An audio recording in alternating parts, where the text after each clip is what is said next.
Everybody swears they like the direction. Cool. Now, let's see the grade. Let's get into it today on Locked On A's.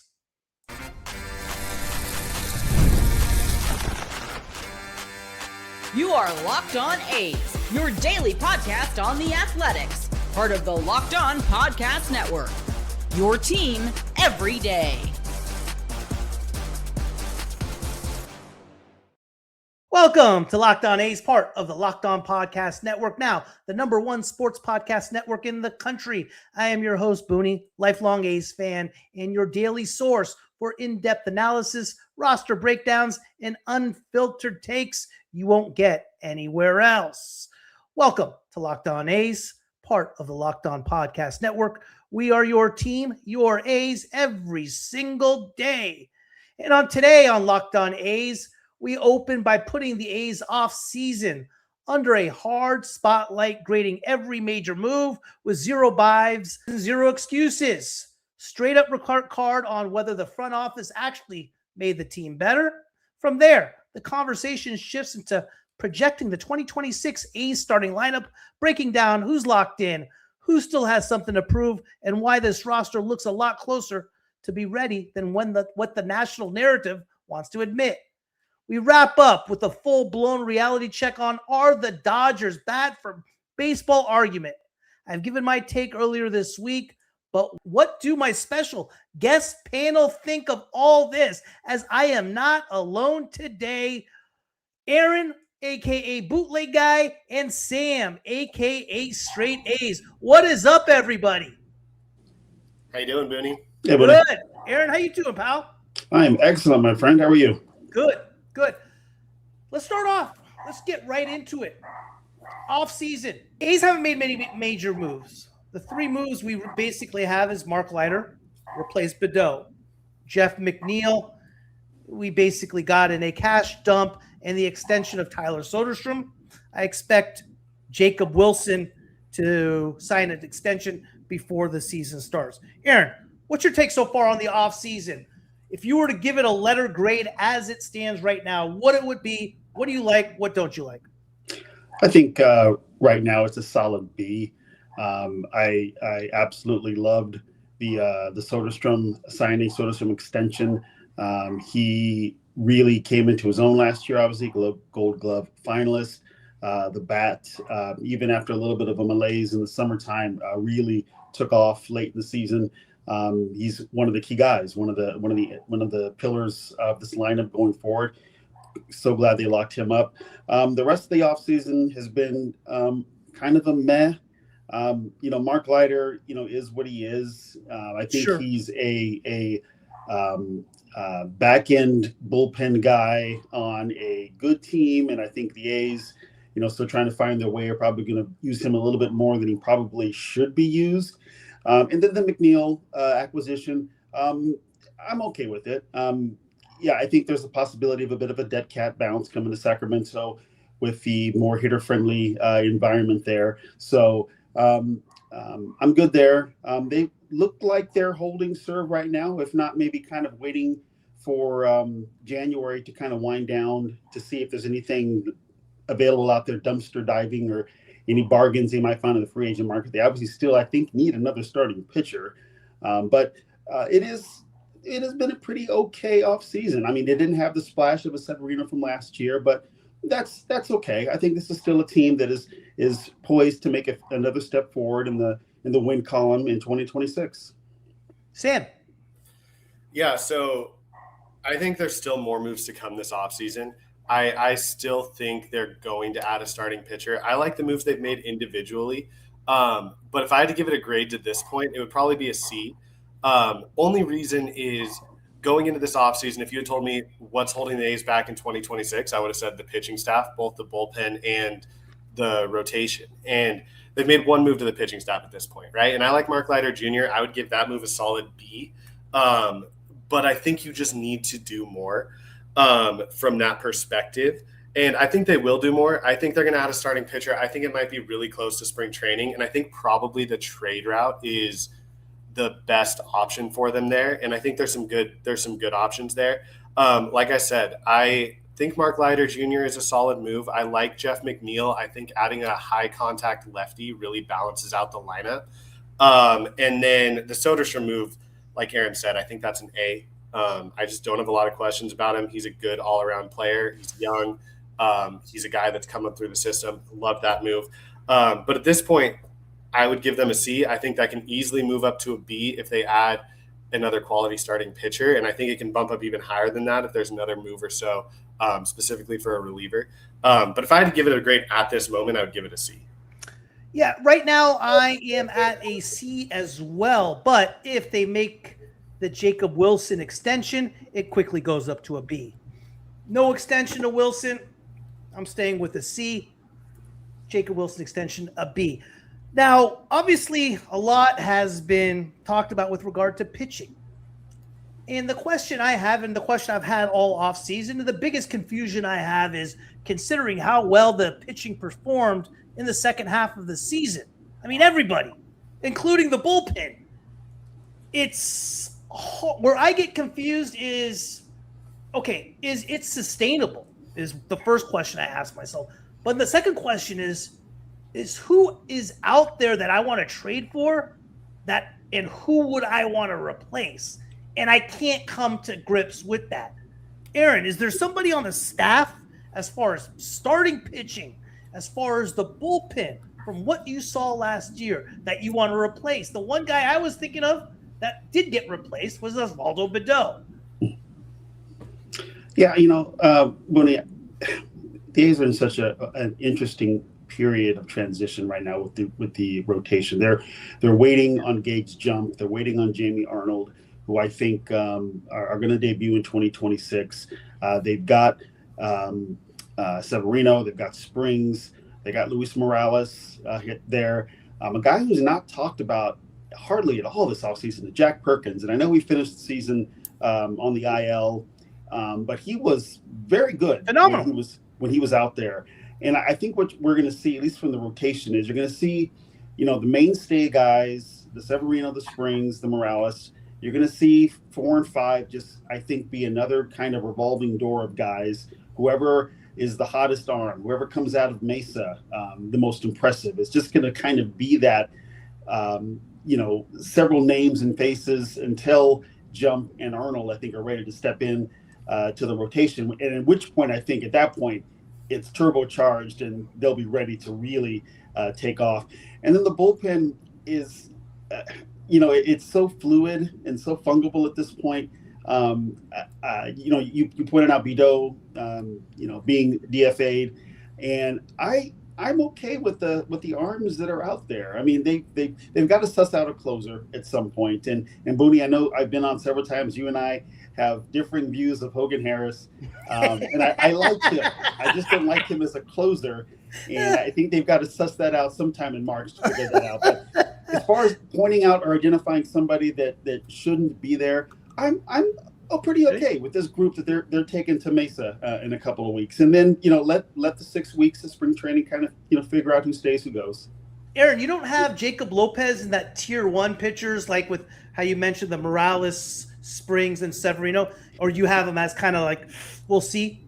Yeah, you know what? Obviously, Lopez was lights out when he was dealing last year. I worry about the health. Sure. It doesn't sound like it's a serious injury that saddled him or is going to take with him to Mesa in March.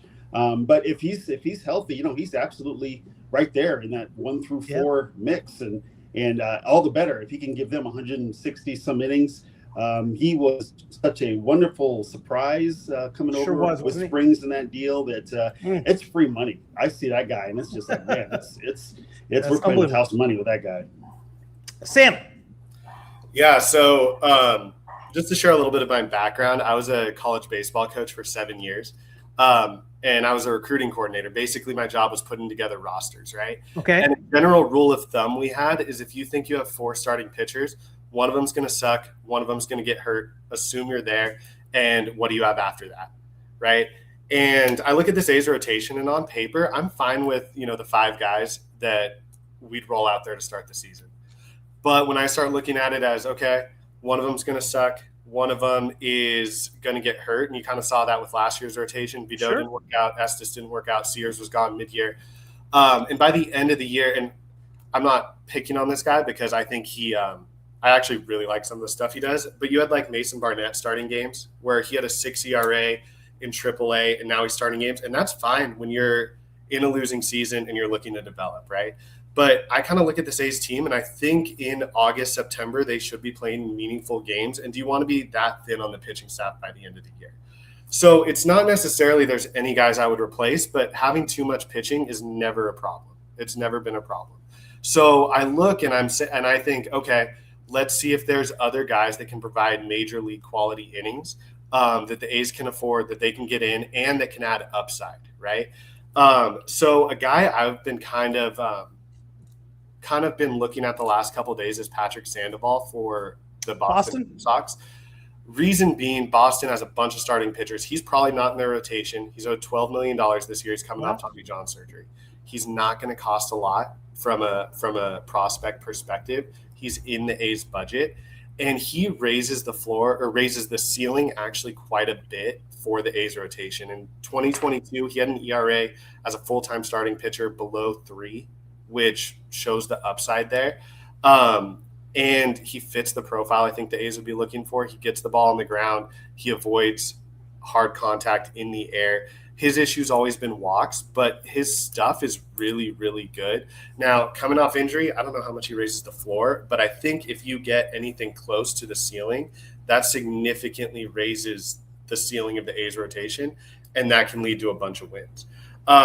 So, yeah, my thing is I don't think it blocks guys bringing in more starting pitching. I think, if anything, it just allows the cream to rise to the top a little bit more and allows guys to earn their opportunities because guys are going to get hurt. You're not going to have 162 games with 5 or 6, even great starting pitchers. So I think the more options, the better, and I would like to see the A's add to that because if this season falls apart for the A's, I think it's going to be because of pitching, right? And I don't think I'm alone in that.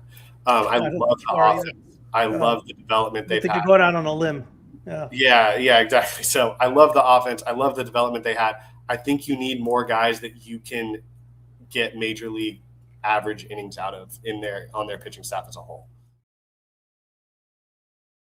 The NFC and AFC championships are here. New England in Denver, LA in Seattle. Saturday, we had Buffalo and Denver, and all week I told you Josh Allen and Bo Nix both to go over 1.5 touchdown passes and why this is important. Every single playoff game day, FanDuel drops a profit boost pack right into your account. You open the app, grab the boost, and apply them to the bets you already like. For example, Josh Allen, Bo Nix, both over 1.5 touchdown passes.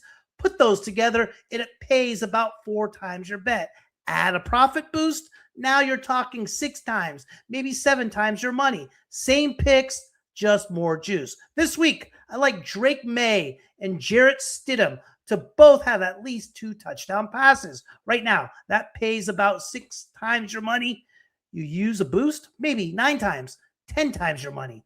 Every play feels bigger in the playoffs, and FanDuel makes sure your payouts feel that way too. So head to FanDuel, an official sportsbook partner of the NFL, and make sure you grab your profit boost back every NFL playoff game day.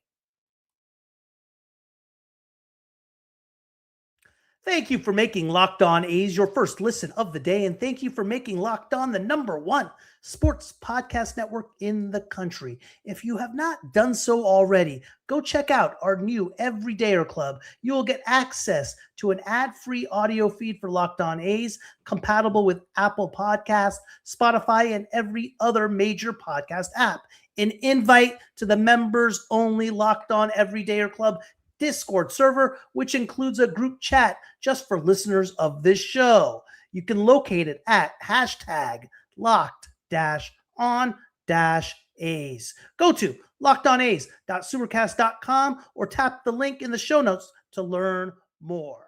Let's transition to the 2026 starting lineup. I'm going to give you guys mine first, and I want to get your takes and see what you think, who's off, who's on.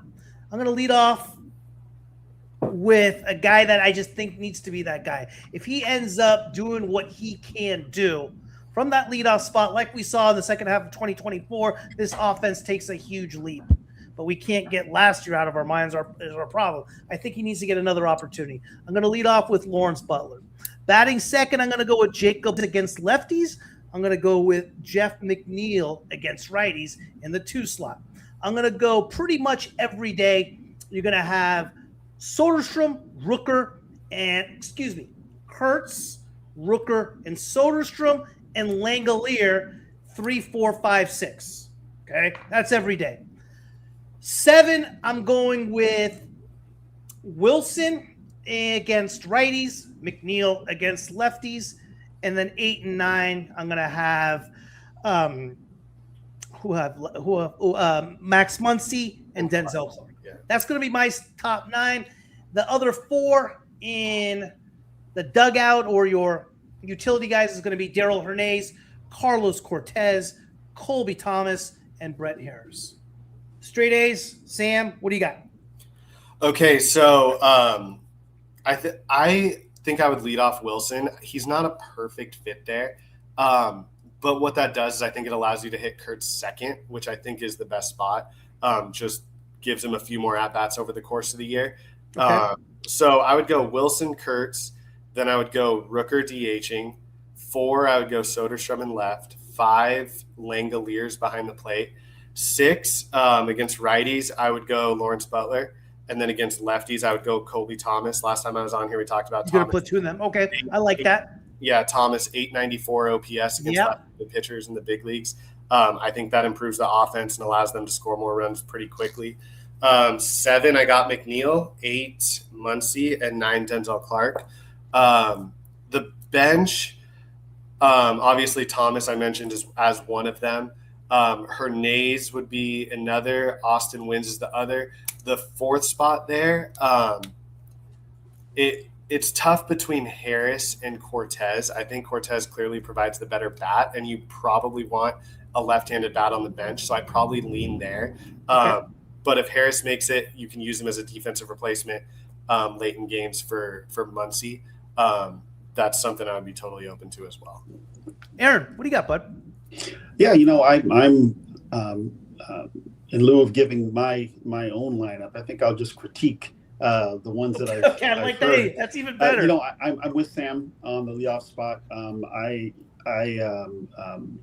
really think Jacob Wilson is the best fit there, and this is a team probably without a true leadoff hitter. And my choice of Wilson is more a choice against Butler, who I just don't think is a fit there. And Booney, we talked about this one of the last times I was on. Butler just had an oddly ultra aggressive approach last year that I just don't think is a fit for him and the leadoff spot. Now, obviously, to be clear, Jacob Wilson, similarly aggressive approach, but his bat to ball skills are on another level. So I'm okay with putting Wilson there. I am as far as the third base spot goes, and Max Muncy, you both mentioned him, and I think he's the best guy, the best fit for the third base spot. There was a report today that the A's are sniffing around Miguel Andujar again, which I saw that too. It's just bizarre because it seems to me the only place he fits is third, and his glove is abominable. You just can't play him there. And Muncy really, after he came back from the initial demotion to Las Vegas, he was slugging like 585 before he got hurt again and missed most of the rest of the season. So, he is what he is. Low OBP guy, 20, 25 home run potential. I think he'll balance out the bottom part of the batting lineup. But in between, Sam, I'm really with you. I really think Kurtz in the number 2 spot and then kind of laying out the righties and the lefties throughout, I think is the way to go. The one thing I will disagree on is as good as Colby Thomas looked against lefties in a relatively small sample size, I think you got to give Butler some runway here to at least try to improve against lefties. I know he took a bit of a step back last year, and I'm not saying that just because of his contract he should be the guy, but I would like to at least give him that chance to get better. If he doesn't, you got Thomas waiting in the wings. But I wouldn't be more inclined to make Thomas more of a true 4th, 5th outfielder guy who kind of plays twice a week as opposed to a straight up platoon guy. The thought on Butler is if Butler can be anywhere close to it, it lengthens the lineup. And that's the thought behind it. All of a sudden, you have Jacob Wilson against left-handed batters batting 7th. Man, that's something really, really good. Or McNeil against righties. That's the thought around him. But I definitely understand, hey, if he is anything close to what he was last year, he doesn't belong there.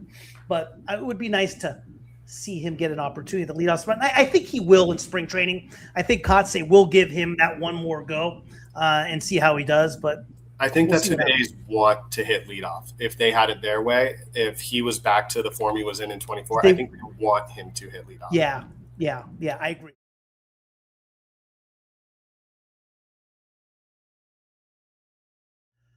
Big move this week, guys.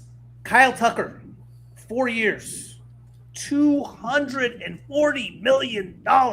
Has everybody going nuts that baseball is absolutely broken and are already crowning the Dodgers as a three-peat champion. Aaron, what do you got? Look, here's the thing. You laid us out with the show lineup beforehand. Are the Dodgers bad for baseball? No, they are not bad for baseball. This is the exact same discussion we were having 12 months ago with the Dodgers. Are they going to win 120 games? Are they going to steamroll through everybody? And you look at what happened in 2025, and they absolutely didn't. They won the division by 3 games. They were 1 game over 500 on the road. They were incredibly pedestrian in the second half. They were down 3-2 in the World Series. They were 2 outs from losing the World Series. I mean, this is a team that, for all of their money, for all of their payroll, they had to scratch and claw to win that championship. They had to scratch and claw to win that division. As corny and as trite as it sounds, I'm going to say a line that people have used on the Billy Bean Moneyball A's and all of our spreadsheets for 25 years. The game is still played on the field, and the Dodgers have to beat 29 other teams to be holding that trophy up at the end of the season. They have more resources than a lot of teams do. That is undeniable. But they also are smarter, draft smarter, scout smarter, and they put a lineup together that even with all of the huge salaried guys, is designed to win games and be good. And that's not a bad thing. Teams should be in it to contend, to want to spend money on the best players. So you're not going to get me to say the Dodgers are bad for baseball. I'm not going to ever be pro salary cap.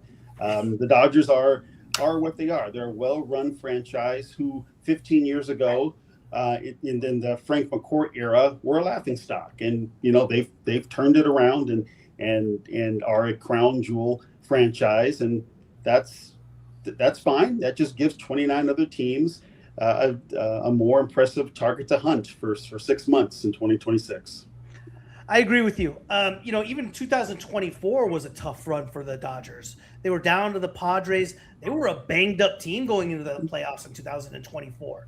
And for me, when I saw that team, it's like, hey, there's a team that's just tougher than everybody else, that's more together than everybody else, that wants to win for one another. And they showed a lot more than the talent they have. Even in the teams that they had in 2021 and 22 and 23, one of those teams went 112-50 and got swept in the second round or something to the Diamondbacks, or lost in 4 to the Padres in the divisional series. So it's interesting. The World Series teams, haven't won 100. They're around that 90-something win mark. But it tells you a lot. I think the Dodgers are a great team, but to call them dominant and bad for baseball, I'm not with that take. Sam, what do you got? Yeah, so I'm not mad at the Dodgers in any way. They're following the same rules as everybody else. They're able to take advantage of them a little more, and they do have some resources that allow them to do that more than other teams, right? I do think objectively it is better to have the talent in baseball spread out through various markets. If you have a concentration of 8 or 9 superstars on one team, I think baseball's better served having that spread throughout to different markets, right? Having said that, like, are the Dodgers bad for baseball? No, I don't think that's the case. They're following the rules that are set out for everybody. Are there adjustments that need to be made? There's probably some level of adjustment that needs to be made. There's people a lot smarter than me that are going to figure those out. And yeah, I mean, there is a point to the Dodgers playing close games in the playoffs. Having said that, it's baseball. You could have the 26 best players in the world on one team, and you're going to play close games. You're going to play close series, right? Another Moneyball line is Billy Beane in the talking about playoff baseball, and he said, my job is to get us there. After that, it's just a crapshoot, right? And you can stack the deck as much as you want in your favor.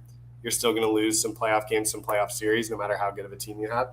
But yeah, I mean, are the Dodgers bad for baseball? I would say no, but I do think it's better for baseball to have talent spread out to other markets. But I'm not going to sit here and complain about that, right? Like, that's for people a lot smarter than me to figure out. I want to just briefly touch on the Andujar thing. Yes. So I kind of have a theory about that because I heard that at first and I was just like, this doesn't make any sense to me. Like, he's a good hitter. He really hits lefties. He does do that. But I was kind of thinking about it, and I think what that might signal is that in the pursuit of a starting pitcher, the A's are kind of floating Colby Thomas as one of those trade chips. If you're another team, he's a guy that can help you out at the big league level right away from the offensive perspective. And I think that's probably a guy like that where they're trading from an area of strength is probably where they would want to trade from rather than their minor league pitching talent. So kind of my thought there is they might be shopping Colby Thomas in order to try to get a starting pitcher. And then Andujar is a guy they're keeping tabs on in case they're able to pull something off there, because then he would fill in the right-handed hitting outfield role. And then he's got a little versatility, not good defensive versatility, but it is defensive versatility on the corner infield. So that's kind of my thought there. I think it might be not so much that they're looking to plug Andujar into the current roster as it stands, but into what the roster could look like in a month or two. Thanks for tuning in today to Locked On A's. We will be back tomorrow morning at 9 a.m. live on YouTube on audio. The show should be up at around 10 a.m. Make sure you subscribe and follow Locked On A's so you get all the latest episodes.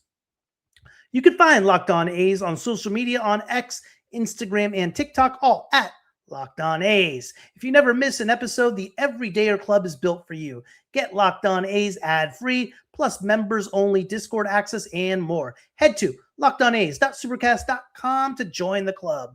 For those of you on video, we send you to the first ever 24/7 national Locked On Podcast Network YouTube channel. On audio, make sure you make your second listen Locked On MLB.